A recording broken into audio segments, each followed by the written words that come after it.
There's a man running in the Sahara Desert, firing a flare at a helicopter in the sky. Now that helicopter, it's coming right towards him. It's low, and he can hear it, he can see it, and he watches that flare go up into the sky, and he waits for that helicopter to turn and come right at him. But it doesn't turn. His name is Mauro, and he's doing a race through the desert, and the race rules say stay put and wait no matter what happens. And so he waited. Rescue came, but then rescue left, and they didn't see him. Now the trail is gone. Every marker, every footprint, the race that he was running just doesn't exist anymore. And he has to decide, is he gonna stay here in the sun and let that kill him, or is he gonna pick a direction and start walking?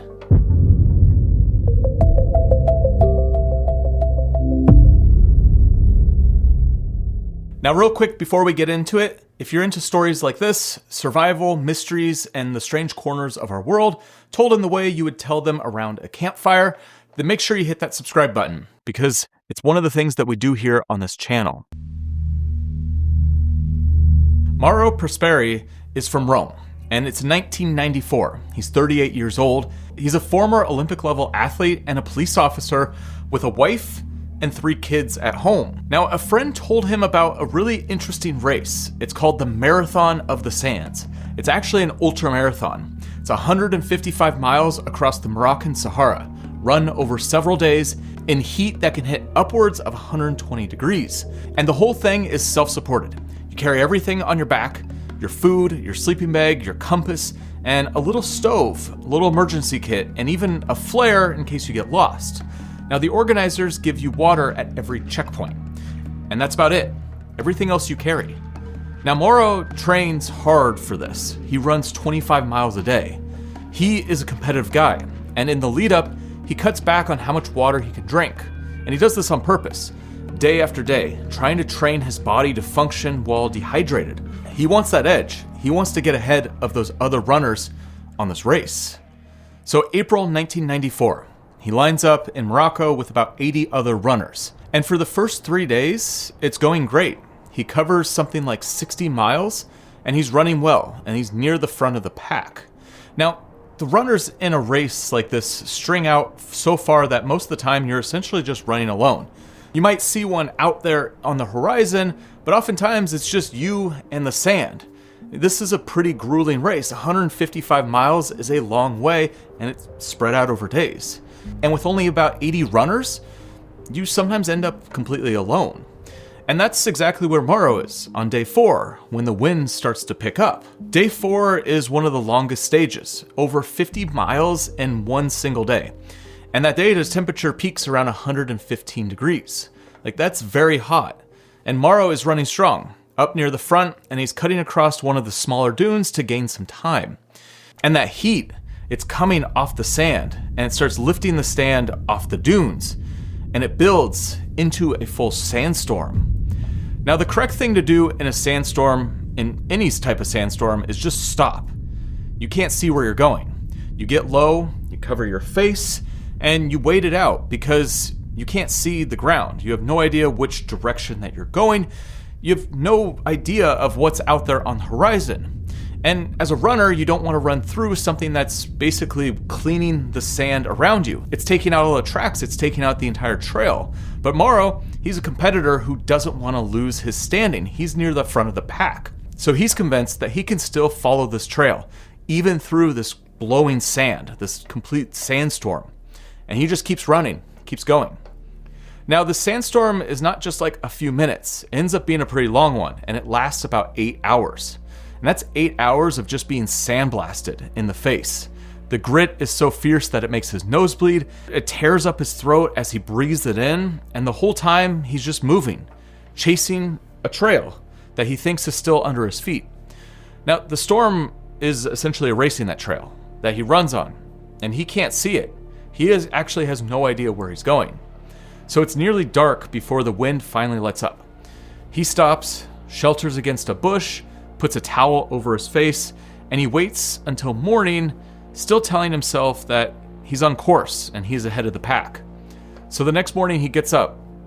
He runs 4 more hours, and he's sure that he'll catch sight of another runner or a checkpoint or some sort of marker, And then he climbs to the top of a very tall dune to get a view. He wants to look around, survey the scene.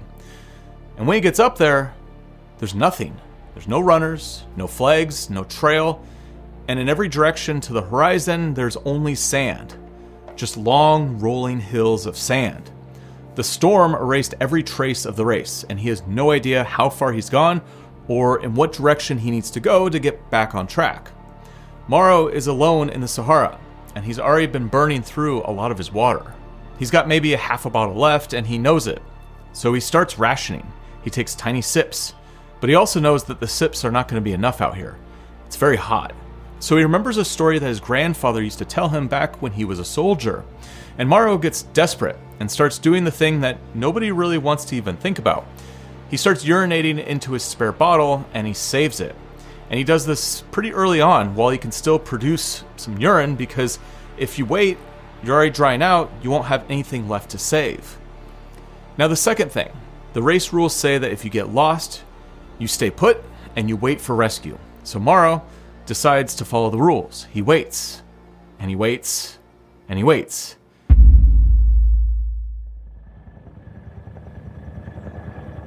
And at sunset, it seems to pay off. He spots a helicopter off in the distance. He can hear it. It's flying low and it's coming his way. And so that's his rescue. He grabs his emergency flare and he fires it into the sky. And he watches that helicopter off in the distance, and it continues flying. But it never changes course, never starts turning towards him. The pilot, he just doesn't see it. Now, come to find out, the reason the pilot doesn't see the flare is that the race had issued these really small style flares. And they're too dim to stand out against the glare of the desert at sunset. So you fire it against the light, and it basically just disappears. And so that from that helicopter's perspective, they didn't see anything, and they just kept flying. Now, after this whole ordeal, the race actually did change its rules, and now they require big, heavy ship-grade flares because of what happened to Mauro and how the helicopter didn't see him. But in that moment, Mauro knows that rescue came and rescue left, and it didn't see him, and it probably wouldn't be coming back. And so now he has to make a decision that basically goes against the rules. Staying put isn't working. The helicopter didn't see him. And he doesn't want to just sit out here under the open sun, because that's going to kill him of a heat stroke. So he decides to stop waiting around, and he starts trying to save himself. He picks a direction, and he walks. After hours of walking across the empty sand, Mauro sees something that isn't really a dune. It's a small building out there, in the middle of nowhere. It's a marabout. It's a Muslim shrine, and the kind of place where desert travelers sometimes take shelter. And for a second, he gets excited because this building usually means that there's going to be people nearby. So he picks up his pace and gets over to that little building. But when he gets there and goes inside, he realizes that it's empty, and it's actually been abandoned for a long time. The only thing in there was a holy man, dead, in a tomb. So Mauro is sharing this tiny stone shrine with a body. It's basically a tomb. But it's shade, and he gets out of the sun, and that's more than enough. So he makes it his home base for the moment.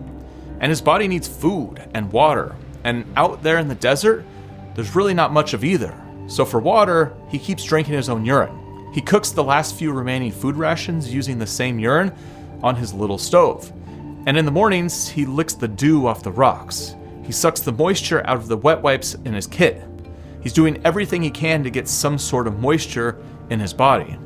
And for food, up in the tower of the shrine, there's actually a colony of bats. So Mauro, he catches them, and he takes out his pocket knife. He cuts their head off, and he drinks their blood. And then he just eats them raw. Bats, plus whatever else the desert was able to give him. Beetles, even some lizards.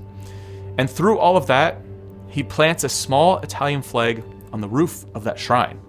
Partly hoping a searcher might spot it, and partly so that if he dies out here, at least somebody will eventually find his body, and his family will know what happened to him.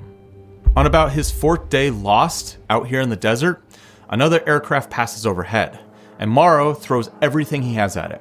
He scratches a giant SOS into the sand. He lights a fire, and he actually burns his own backpack to try and make some thick black smoke, something that this airplane will actually see. And he's doing everything right, like this is what he can do in the situation that he's in. And as the fire catches, a second sandstorm starts to roll in. This one is 12 hours, and it buries his signal, it hides it from the sky, and it undoes everything that he's put out there to try and get seen. The storm erases everything again, and he's still in this little stone shrine alone. Now that's when Morrow breaks. He's been out here for days. He's starving, poisoning himself with his own urine just to stay alive, and now the desert has taken his one real chance at rescue and buried it under the sand.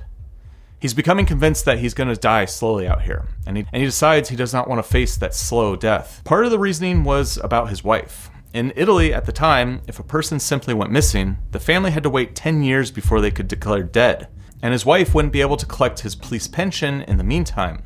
But if he died inside the shrine, his body would be found and she would be provided for. So there was a terrible, loving logic to it in his exhausted mind. He writes goodbye to his family in charcoal and tries to end it. He lies down in the shrine to die. In the morning, he wakes up and somehow he's still alive. Now the reason he's alive is actually the same thing that had been killing him. He was so severely dehydrated that his blood had thickened, and it clotted almost as fast as it came out. That's what dehydration does when it goes that far. The blood gets thick, and it doesn't run the way that it should. So he never bled out. He survived his lowest moment because of how dehydrated he was.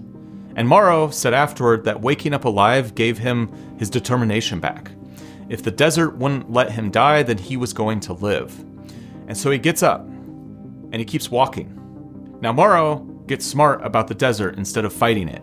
He only travels in the cool early mornings and evenings, and midday he tries to find whatever shade he can. Maybe it's a cliff or a cave or the shadow of a tree, and he basically just sits there and waits. At night, to keep from freezing, he digs a pit and buries himself in the sand. He squeezes moisture out of plant roots. He eats beetles, snakes, lizards, and he keeps aiming for some mountains out there on the horizon because the mountains might mean water, and water means people. On about the 8th day, it finally happens. He comes over a sand dune and he finds a little oasis, a puddle of real water. And he's gone so far that his body can barely accept it. He runs to it. His throat is so swollen that his first mouthfuls come right back up.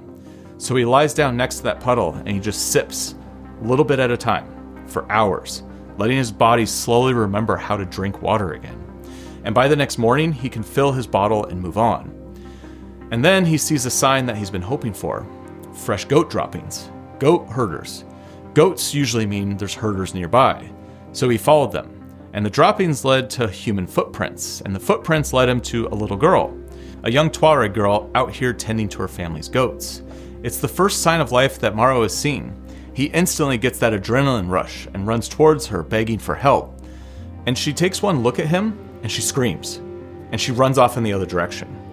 Now he doesn't understand what happened. He doesn't understand what's going on. So he pulls out his little signal mirror and he looks at himself for the first time in over a week. He's appalled at what's looking back at him. He looks like a skeleton. His eyes are sunk so far back in his skull that he can barely find them. He looks like a ghost that has just come out of the desert. To him, it looks terrifying. And he understands why she ran.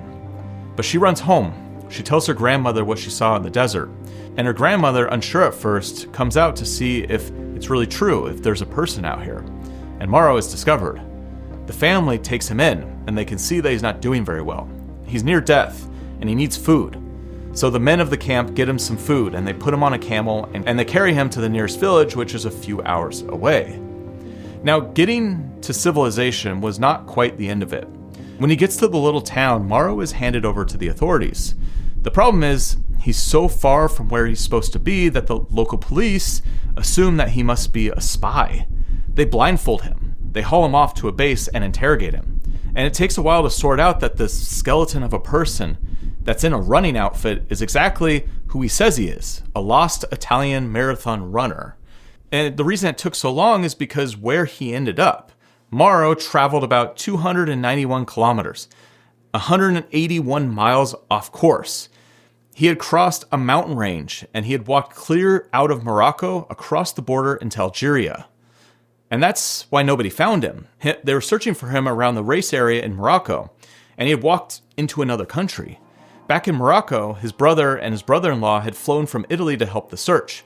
And by the time he turned up alive, the search teams have already concluded that they were just going to be looking for a body. His wife had been told to expect the worst. But then he showed up in Algeria. In the process, he had lost 33 pounds. It took 16 liters of IV fluids to rehydrate him. He had done real damage to his liver and permanent damage to his kidneys. And he had to eat pureed food for months. And throughout the whole process, the full recovery took about 2 years.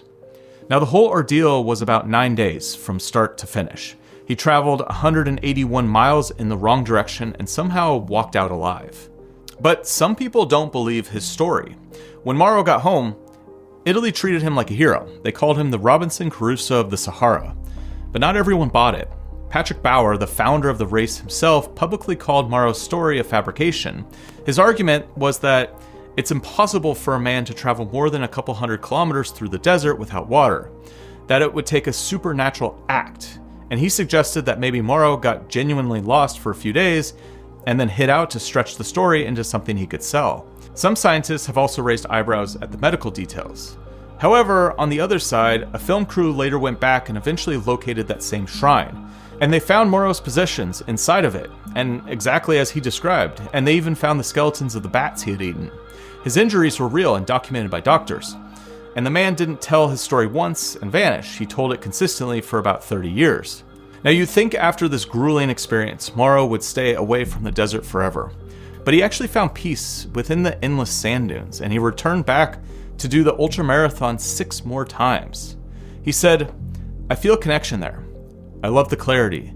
And you see, the Sahara spared my life. Those days in the desert were my happiest." In the moment, Mauro was only focused on survival, but after reflecting back, he saw something more.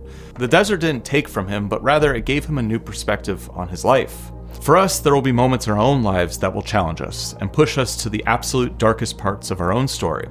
But those moments are where some of the biggest changes happen, and sometimes we just have to keep pushing forward, even when all the odds are against us. Now, I don't know what that moment looks like in your life, but if you're in one, you don't have to see the gifts of it yet. Mauro didn't either. He just kept going, and he just kept surviving until he found his way out. Now, if you made it this far, I just want to say thank you. Stories like these are the ones that remind us that life is unexpected and things can happen anywhere, anytime. And so if you're into stories of the strange mysteries from the deep corners of our world, then make sure you hit that subscribe button and like button. It's a simple thing, but it lets me know that you want to see more videos just like this. And if you want another interesting survival video, then make sure you check out this one right here. It's about a 17-year-old who was on an airplane that got struck by lightning, and she fell 2 miles into the Amazon jungle, and then she walked out. So I'll see you on the next one.